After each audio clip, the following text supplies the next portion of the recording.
Hello, I want to show you what you need to start pottery. These are very few things. The most important thing, the clay. It's very cheap.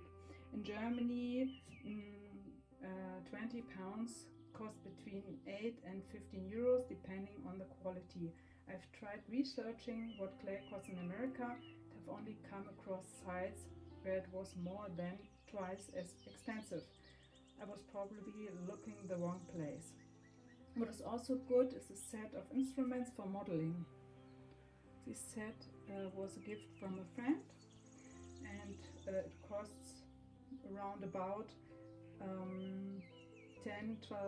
US dollars. It's not high quality, but it's good base to start with. A rolling pin is helpful if you have a rotating plate. In Germany we call this Käsekarussell, cheese carousel or cheese roller coaster.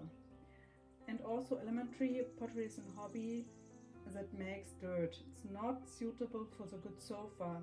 The garage or basement are best. Now all you have to decide what you want to do. I'm passionate about animals on wheels, and this is my project I'm tackling now. For the body I have an empty box that used to be potato salad in it. I hope you would like to watch me create a little beast. Stay tuned.